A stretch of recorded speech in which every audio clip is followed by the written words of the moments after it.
Here, base Perch. Here's somebody asking about Christian comics. Short mail, dear Perch, dear Perch. Somebody wrote in a mail saying "dearest Perch," which is kind of weird. Also, it is funny. There's people who rarely listen to the show or listen to the show through other people, and I can always tell who those people are because they'll say things that are completely irrelevant, like like hey, I haven't seen you on Twitter much lately. I'm like, yeah, I left Twitter quite a long time ago. Um, eh. Oh, he went to Blue Sky. No, no, fuck, I'm not getting into another one. Are you kidding me? No. Anyway. Dear Perch, I'm curious what you think of Christian comics. This seems like a really obvious niche that it feels like a really obvious niche that people could make a lot of money off of. For one, you have a built-in audience, Christians. It's also it's also a space where you have very little competition. Marvel and DC are never going to try and approach you there. What do you think about Christian comics as the next big growth genre? Curious, yeah, curious. I can't get the words out. Curious to get your thoughts. God bless. Thank you. Um, so, what do I think about Christian comics?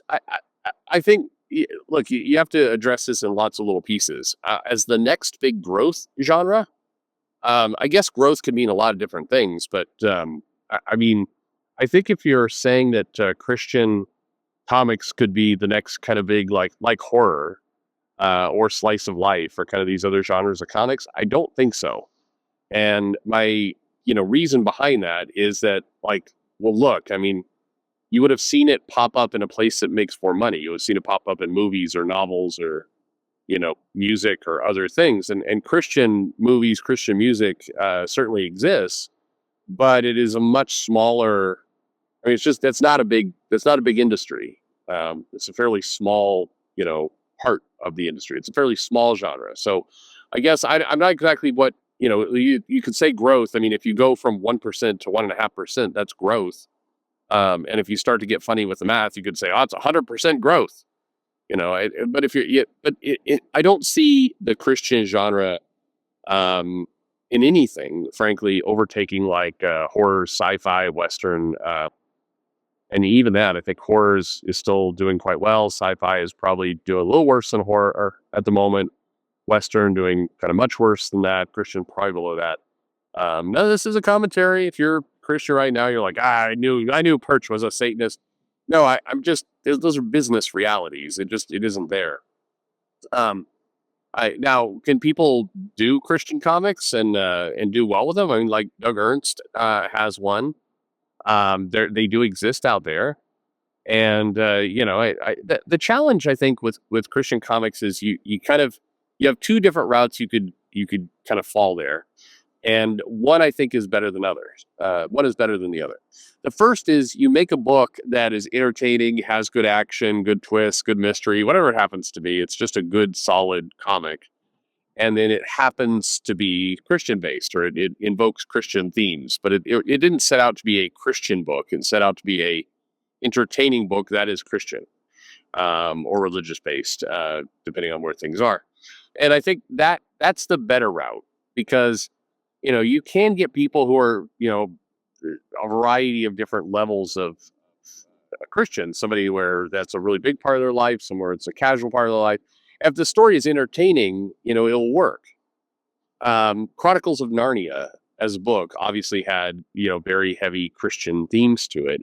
But it was also entertaining, and that's why it survived as a popular book for kids to read and enjoy. That's why it's popular. And so I think that's the better route.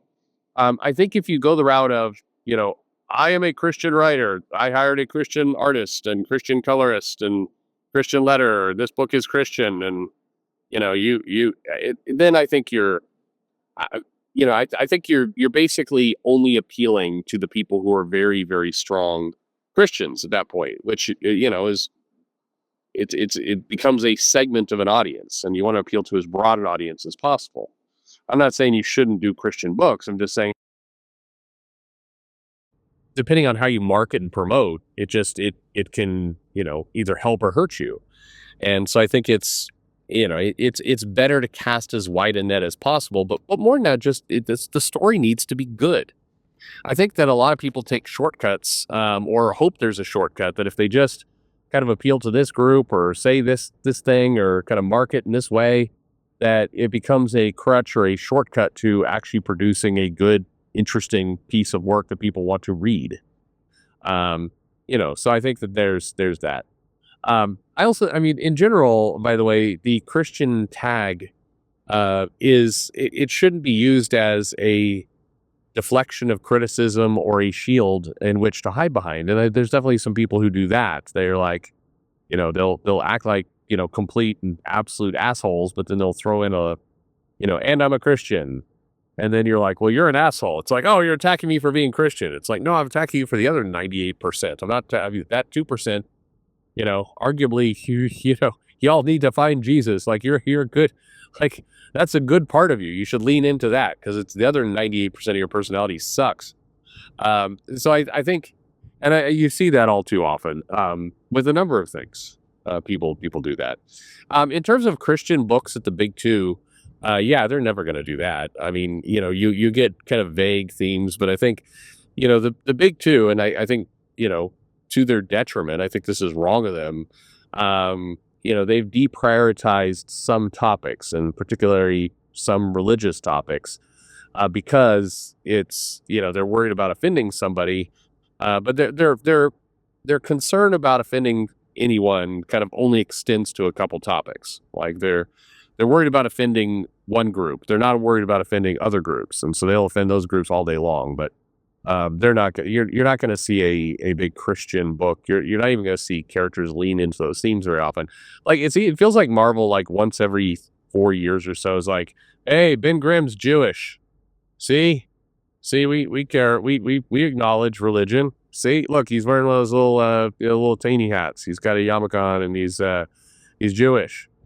And so yeah, we're sensitive to this. We know we were good. It's like, and then they probably forget about it for a couple more years. And it's like, whenever somebody comes up going, Marvel tends to completely ignore religion in their books. They're like, no, we don't. Look, we've got the thing's over here. And every now and then you'll get like, they're not going to do it right now, but what is Sabra and some of the Israeli superheroes, Marvel's like, no, we're not. Now's not the time. We're not going to touch that. They used to do the same thing with Kitty Pryde, but I think they've completely moved on from that. And for that matter, if you're a mutant living on Krakoa, you've been resurrected kind of multiple times, and that's what you've been up to. I don't know. I mean, does your Jewish faith mean much? I understand that the Nightcrawler book, Cy Spurrier was writing that one. I understand he was trying to tackle some of those themes, and that's fine. But it's like, I don't know. You live on a hedonistic island where death has no meaning. That kind of throws a lot of your religious teachings out the window at that point. I mean, I don't know. Anyway, Christian books. Look, if you have a good idea and it invokes Christian themes, again, I think, I don't follow it closely, so I'm speaking out of ignorance here, but I think, Doug Ernst has put out book out, and he seems to be selling it and doing okay, and he's got an audience. So, you got a book, you want to put some Christian themes into it, good.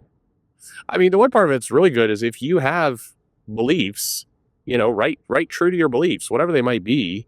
I think that's a good way to go. So anyway, that's what you should do. But don't be a dick.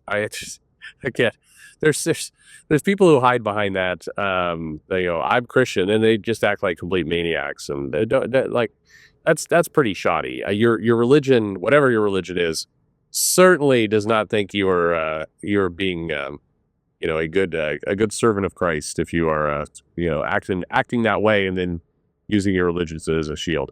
But definitely make books, put them out there. I don't think it's going to be the next growth business, but hey, tell me in the comments. Maybe I'm wrong. I think it can be a strong niche. I think you can get a strong audience, and maybe you're happy with that audience, and that's good. You know what? Cool.